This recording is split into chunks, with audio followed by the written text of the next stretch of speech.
প্রেম করার সময় তো খুব ভালো ভালো কথা বলছিলিস। বিষ্ণু থকদার,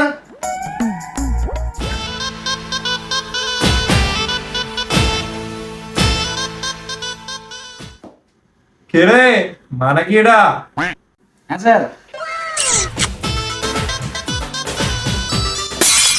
আজ তাহলে পেয়েছি, এমন অপমান করবো সব বদলা তুলে নেব। বসে থাকবেন না, কিছু বলবেন স্যার?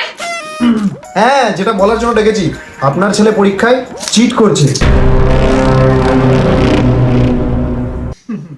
চিটিংবাজি করবে না? অবশ্য ছেলেরা তো মা বাবার থেকেই শেখে। আচ্ছা, মা বাবা যদি চিটিংবাজি হয়, ছেলেরা তো চিটিংবাজি করবেই। আপনার ছেলেকে আপনি স্কুলে খাইয়ে পাঠান না নাকি? ছেলেদের এক থেকে টিফিন চুরি করে খেয়ে নিচ্ছে।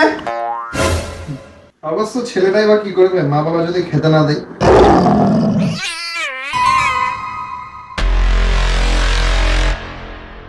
আর এটা কি কাটিং এর চুল কাটা? এটা কি কাটিং এর চুল কাটা?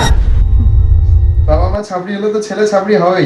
ছাপড়ি না হলে কি কেউ আর 18 বছর বয়সে বিয়ে করে নাই? একটু তুই 2 মিনিট বাইরে যা তো। স্যার আমি একটু আসছি, হ্যাঁ। হ্যাঁ ঠিক আছে, আই। শালা হারামি, আগে যদি জানতাম না তোর স্কুলে ভর্তি করতাম না আমার ছেলেকে। দেখলি তো, ভগবান আছে দুনিয়ায়। দেখ তুই তোর ছেলেকে কিরকম জ্বালাই আমি। দেখ তুই, সামনে উইকে আমার ছেলেকে অন্য স্কুলে ভর্তি করিয়ে দিব। এমন আভাব করছে মানে আম্বানির ছেলেকে বিয়ে করেছে।